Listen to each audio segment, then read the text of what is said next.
story appears ordinary till you see the core side of it. And what you're looking for is the story behind the news. We bring it to you from Lagos, the commercial capital of Nigeria. Giving you all sides and political stories round the clock. Every detail from the start line to the final whistle.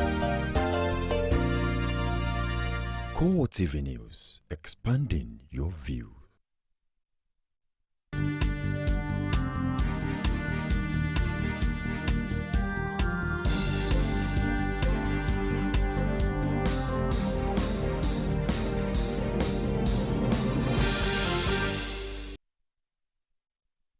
Hello and welcome to CoreTV Primetime News. I am Ebulomo Adekule. In our major story, health authorities declare first Nigerian diagnosed with Ebola virus disease, Ameyo Adedovo, fit enough to be discharged.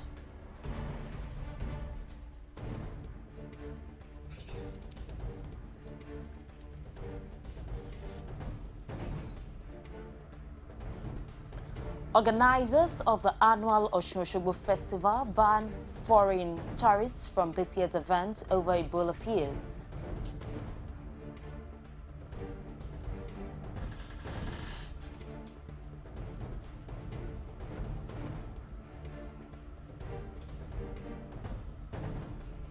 Former governor of Bayelsa State and the president's right-hand man, Depriye Alamisia, confirms Goodluck Jonathan will run for presidency in 2015.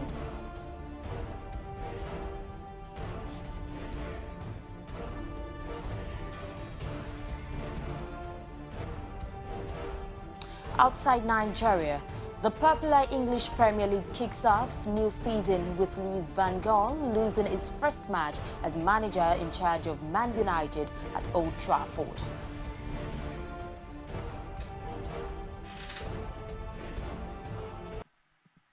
And now the details.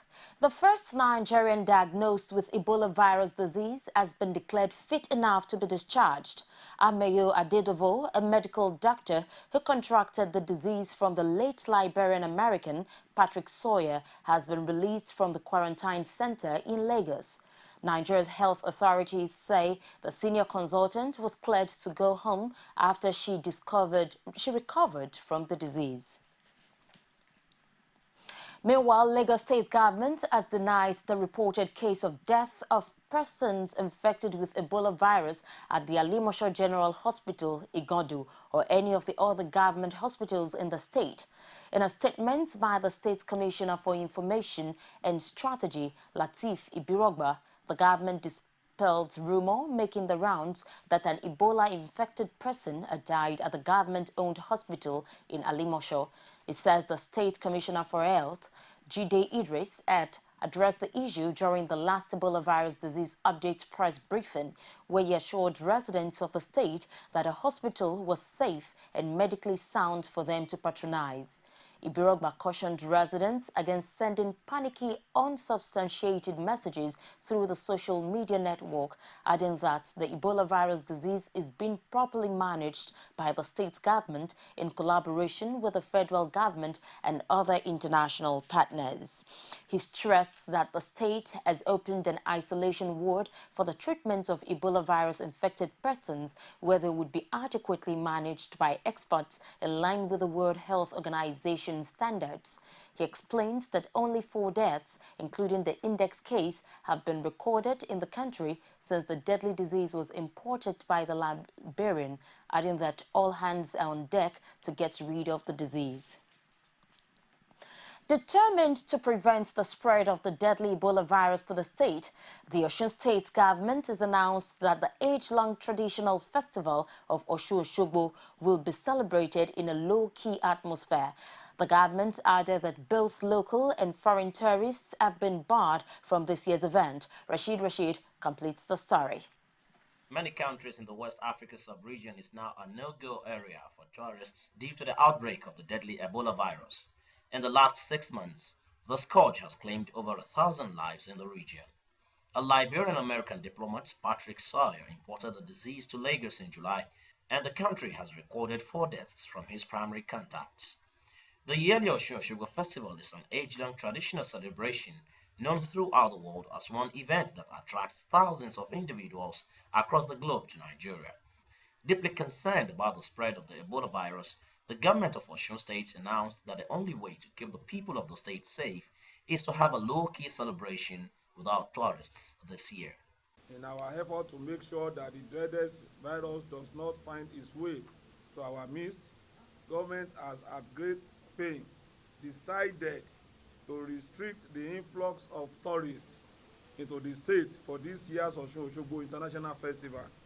What this means is that the festival this year will only be a low-key celebration.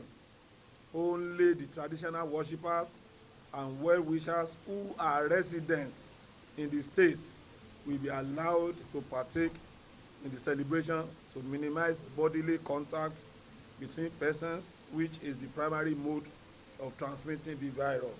According to Ayo Gumoko, chairman of the organizing committee for the Osun-Osogbo International Festival, the committee will comply with the state's directive on low-key celebration since it is in the overall interest of the state and the nation at large. We, the organizers of the festival, are in total support of the state government's crowd control measures being put in place to minimize the risk of the spread of this disease during the Osun-Osogbo Grand Finale coming up on Friday, 22nd, 2014. The state government, however, allayed fear that the religious aspect of the festival, which is the Aruba procession, will still take place, but only with the traditional officials. This, by extension, means that all sorts of people will not have the opportunity to get to the groove this year to pay obeisance before the Osun River. The normal procession of the Aruba to the shrine will take place with all its attendant fanfare. However, attendance at the procession will be restricted to the traditional worshippers and residents within the state alone. Scaling down this year's celebration of the Osun-Osogbo Festival is a sacrifice we must make in order to prevent a crisis that will put human lives in jeopardy. The yearly Osun-Osogbo Festival is always accompanied with fanfare, but this might not be the case this year, not until a lasting solution is found to the scourge of Ebola. Rashid, CoreTV News, Osogbo. Reactions have started to trail federal government's suspension of 16,000 striking resident doctors. While some want the government to immediately end the face-off due to the deadly Ebola virus crisis in the country, others are of the opinion that the doctors' actions were illegal and in sharp contrast to their professional oath. Omotayo Alo, who was at the official launch of the Sunday Niche newspaper, took some dignitaries up on the issue. The recent announcement by federal government placing all the resident doctors protesting the poor condition of service on suspension has been generating serious reactions from Nigerians. Many feel that the government should have known that the importation of the Ebola virus into the country by a Liberian American has presented an unprecedented health emergency in the country, and the doctors' demand should have been met so that they can return to work. Others argue that the oath of the medical profession does not permit any doctor to go on strike, and breaching the oath is a serious offense that can lead to termination of appointment. A member of the National Assembly, Abike Dabiri Iriwa, says this is no time to toy with doctors' demand. Whoever advised the president gave a very, very wrong advice. It's going to be counterproductive. It's not going to help us. And it's one of the reasons why our doctors are living in droves to work abroad. So I do not support it at all. And I believe that the president should be magnanimous enough to receive that decision. A delegate of the just concluded national conference, Anya, stressed the doctors should understand clearly their essential service role in the society and should not resort to the use of strike as a tool in resolving face-off with government. I understand how the doctors feel. However, we're in a national emergency. They took an oath to save life.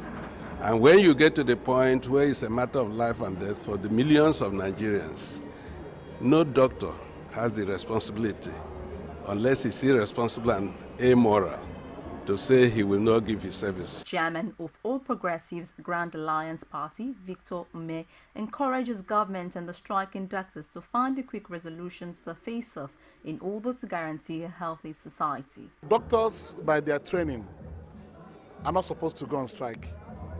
If you are a trained doctor, you must be ready at all times by the ethics of your profession to save lives. You cannot say that you're a doctor because of pay.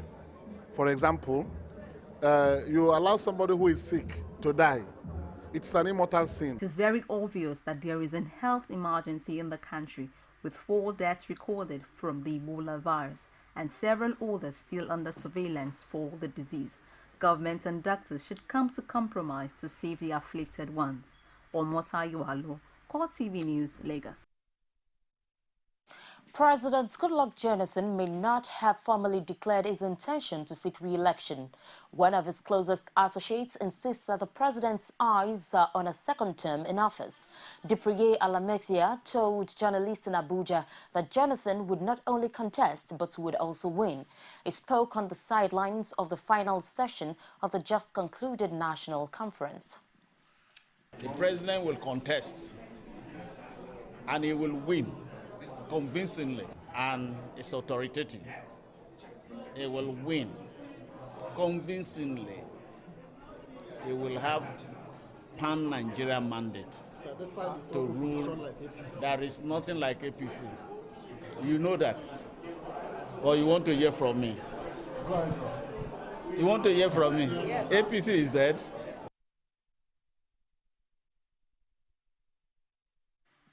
The All Progressives Congress has condemned what it called the thinly veiled attempt by the Directorate of Security Service to link the party with the insurgents group Boko Haram without providing an evidence to that effect, and called on the agency's spokesperson, Berlin Oga, to resign or be fired. In a statement issued in Ilorin by its National Publicity Secretary, Lai Mohammed, the party says it has decided to sue Oga for attempting to blame the APC for the series of bomb blasts in the country. This, it says, will give her the opportunity to present whatever evidence she may have of the APC's complicity in a court of law. The DSS, according to the party, threw caution to the wind and exhibited its cross-partisanship when the agency's spokesperson, Oga, says on national television that anytime the APC wins an election, there is no bomb blast, but that whenever other parties win, there is always a bomb blast. APC says that the accusation could be made by the spokesperson of a security agency without providing evidence to support such claim, has confirmed its fears that the nation's security agencies have constituted themselves into the enforcement arm of the PDP. The party added that since the APC won the election in Osun, Oga has been struggling hard to discredit it and its victory, including making a spurious allegation that the party offered the DSS 14 million naira as bribe. Nigeria's military-sized troops have dismantled a terrorist base in Doron-Baga near Lake Chad. The insurgents were said to be massing for a reprisal attack on the troops when they were dislodged. A statement posted on the website of the Defense Headquarters indicates that soldiers from the Multinational Joint Task Force carried out the dawn operation. The Defense Headquarters added that 17 terrorists died in the raid, but noted that those who escaped into neighboring islands in the Lake Chad Peninsula are still being pursued. Meanwhile, calm has been restored in Doron-Baga after last Sunday attack by terrorists who infiltrated the community, with some of them disguised as women in hijab. Osun State University shot as students protest death of colleague. Find out the details of these and other stories after this timeout. Don't go away.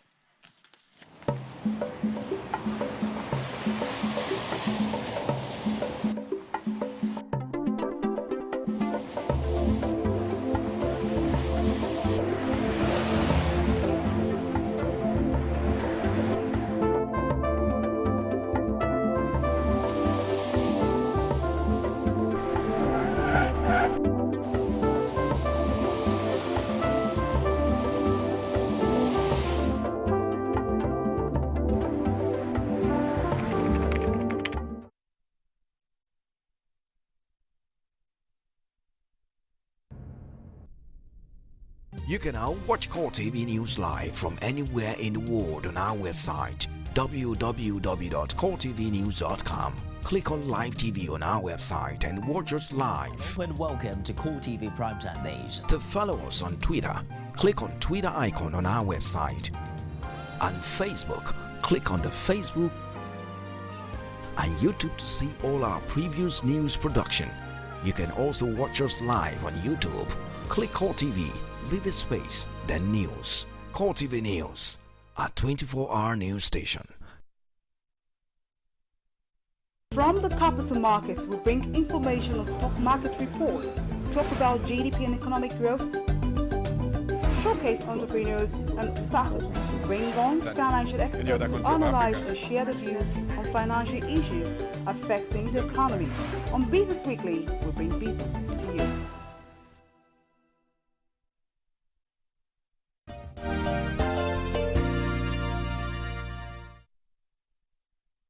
Many thanks for being there. The management of the Osun State University has closed down the Ikire campus of the institution indefinitely. The management, in a memo issued by the registrar of the university, announced the decision after an all-night violent protest allegedly embarked upon by students of the school following the death of their colleague in an accident. The public relations officer of the institution, Oladeji Abokede, confirmed the indefinite closure of the Ikire campus of the school. The much criticized creation of local council development areas in Ekiti has been a major source of rancor among some communities in the state. However, the timely intervention of the Ekiti State's Governor, Kayode Fayemi, in the crisis between Kota and Umuo communities in Ekiti East local government area brought about a memorandum of understanding agreed upon and signed in Ado-Ekiti. Crisis that developed between Umuo and Kota in the last 3 days, and particularly pleased to have heard the royal fathers on behalf of the people commit themselves to peaceful coexistence henceforth in the two communities and in relationship with each other. If I sign this, after signing this thing, someone came to me and attacked me in my house because I've signed, what do I do? No. On my honor, giving you my pledge that whoever is involved, we will go after them, and it will not be funny. Drama ensued in the course of the meeting as the monarch of Umuo Ekiti, Adejuwon Noah, asked for more commitments from the governor. Meanwhile, the governor has set up a technical committee to look into the issues causing mayhem with a view to finding a lasting solution. It was all pomp and ceremony as the management of Acclaim Communications Limited rolled out its drums to celebrate the official launch of its newspaper, The Niche, on Sunday. The occasion, held at the Eco Hotel and Suites in Lagos, attracted dignitaries from all walks of life. Omotayalo was at the event and filed in this report. When many who are seated here are captains of industries, all of them have come to identify with newsmen who have been in the vanguard of relaxed news feeding for weekend, led by Ikechukwu Amechi, former Sunday editor for Daily Independent newspaper. The Niche team is poised to redefine newspaper readership for the weekend. We are going to produce a newspaper that is strong on analysis. In this country, in most times we don't do the follow-up on stories. A story breaks today, 2-3 days, we move on, and nobody comes back to ask what happened and all that. So those are the values we want to bring to bear in the newspaper industry. The President Nigerian Guild of Editors, Femi Adesina, lauded the birth of the new print medium. The Niche on Sunday charging the publisher to live above foreseeable challenges in print journalism. It's in the interest of the profession that the newspaper succeeds, survives, and does very good business. Finally, it's in the interest of our country that the newspaper survives. The special advisor to the governor on media to Lagos State Governor Akeem Bello charged the newspaper team to rise up to the challenges of investigative journalism and in-depth reporting. It is not possible to maintain journalistic excellence in terms of what is being published by a particular newspaper, especially that will want to have a niche for itself, as is already being indicated in the name of the newspaper we are unveiling today. As journalists, advertisers, friends and well-wishers gather to celebrate the birth of this unique newspaper, all in attendance expect that the newspaper feel our yearning for relaxed, human interest stories at the weekend. Omotayo Alo, CoreTV News, Lagos. We'll take another break, and when we return, it will be business, sports and other stories outside Nigeria. Don't go away. You can now watch CoreTV News live from anywhere in the world on our website, www.coretvnews.com. Click on Live TV on our website and watch us live. And welcome to CoreTV Primetime Days. To follow us on Twitter, click on Twitter icon on our website.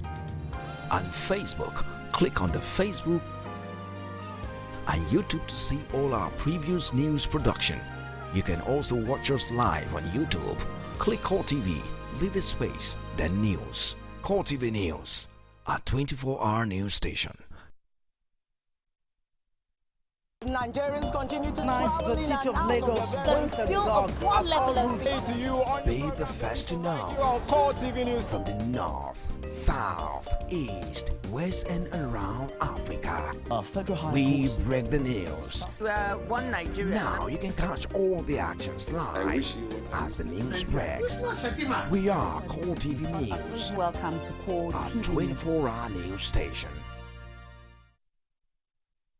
This is Judiciary Today. The judiciary's function is to interpret the law. The judge in Lagos State is perhaps one of the most comfortable judges in the world. You can't say because we are fighting terrorists or fighting terror, then you go about violating people's rights. We're not going to allow that in this country. I think that's one of the reasons why some that's what lawyers do. I didn't say that what lawyers do. The TV show that brings you in-depth review and analysis of judiciary issues that affect you. All police officers to welcome victims with empathy and not say, what were you wearing? Where did you go? What were you doing at 10 p.m. at night? As the Nigerian judiciary mounts one of their own. He has gone to court on behalf of Nigerian citizens even without taking a cover. It is time for lawyers to take their health very seriously, lawyers and judges. Only on CoreTV.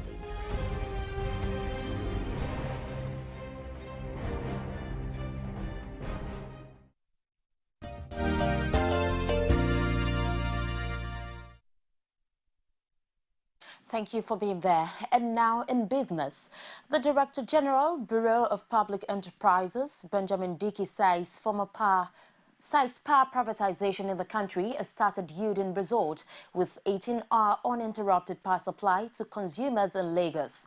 This is contained in a statement by BPE's head of public communications, Chibu Anichebe, in Abuja. Dickey made the disclosure when members of the Abuja Chamber of Commerce, Industry, Mines and Agriculture visited the bureau.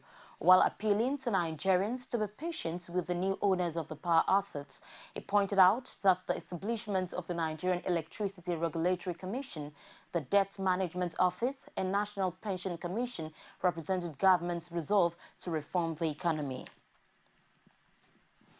Capital market operators and analysts have remained optimistic that 2014 will end on a positive note for the Nigerian Stock Exchange, even though its year-to-date return is far below the level it attained in the last 2 years.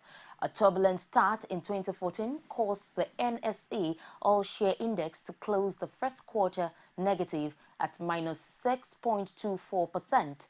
The NSE made a return of 35% in 2012 and 47% in 2013, with the outlook for this year put at positive at the beginning of the year. Although a rally between April 1st and June 30, the index to close the first half of the year on a positive note with a year-to-date return of 2.79%. There is no indication of such a rally in the third quarter. Only this week, between Monday and Thursday, the all-share index shared 1.99%, with its year-to-date return declining to 1.02%. And now to sport. Louis van Gaal's first competitive game as Manchester United manager ended in a historic home defeat at the hands of Swansea. A day that began with the Dutch manager receiving a rapturous welcome from the Old Trafford fans as he walked out before kickoff ended with his side being beaten at home on the opening day of the league season for the first time since 1972. Not even a trademark Van Gaal tactical switch could save him from opening his Premier League account with a 2-1 loss, as his side produced a disjointed performance which underlines the scale of the job ahead of him and the improvements needed in several areas. Van Gaal at a post-match conference expresses disappointment.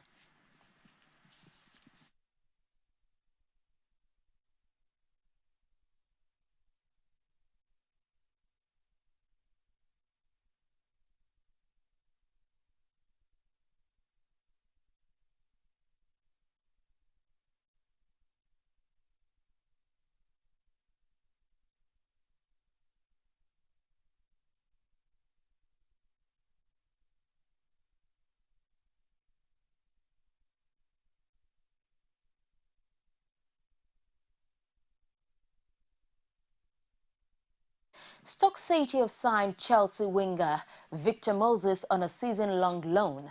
The 23-year-old Nigerian international spent last season on loan at Liverpool, where he started 6 Premier League matches. Moses joined Chelsea from Wigan for £9 million in August 2012, but has featured rarely since Jose Mourinho returned as manager at Stamford Bridge. Moses could make his Premier League debut for the Potters against Hull at the Casey Stadium on August 24th. Andy Murray was beaten 6-3, 7-5 by world number 3 Roger Federer in quarterfinals of the Western and Southern Open in Cincinnati. After losing the first set, Murray, 27, fought back to lead 4-1 in the second, but lost 6 of the final 7 games. Federer, 33, now faces Canadian Milos Raonic in a rematch of their semi-finals meeting at Wimbledon in July. Murray has not won an ATP ranking event or beaten a top 10 player since Wimbledon in 2013, and since having surgery on a back injury last September, his ATP world ranking has slipped from 3rd to 9th. And now to other stories outside Nigeria.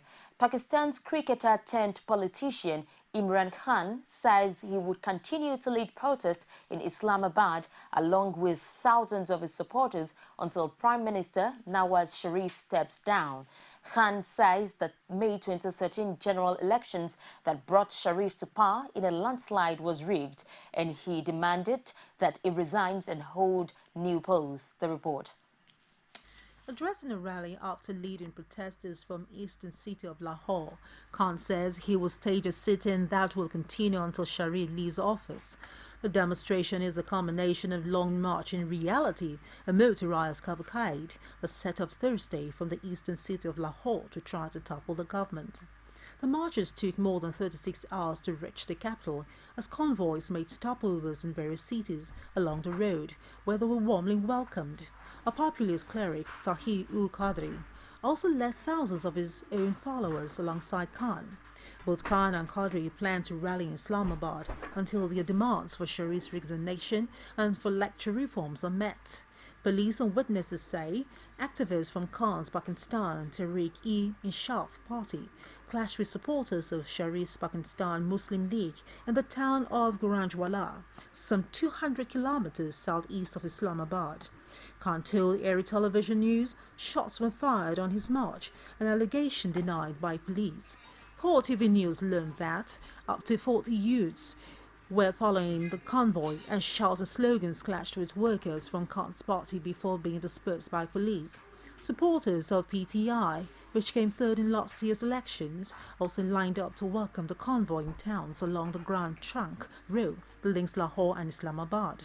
Exact numbers for the march have not been confirmed, and organizers say they expected a clearer picture once all of those who joined the rally congregate in Islamabad.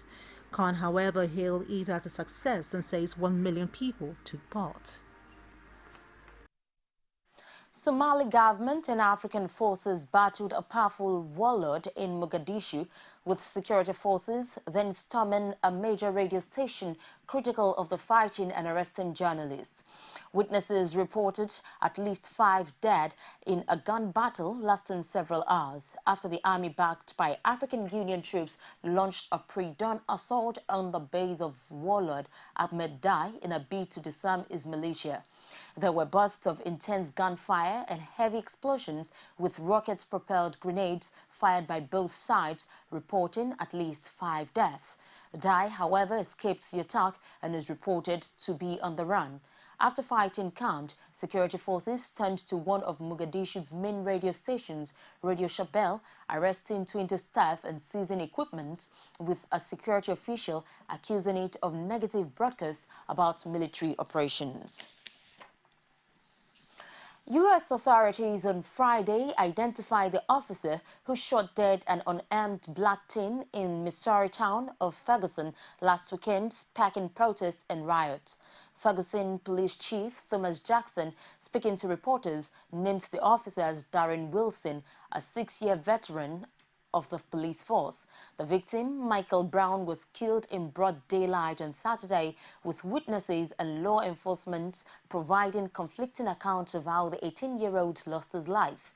Brown's family and others had called for the release of the officer's name, citing the need for transparency amidst the unrest that followed his killing. Speaking on CNN earlier, Jackson had described Wilson as a fantastic officer. That's been the show tonight. On behalf of the entire production team, I am Ebulomo Adekunle, wishing you a happy week ahead.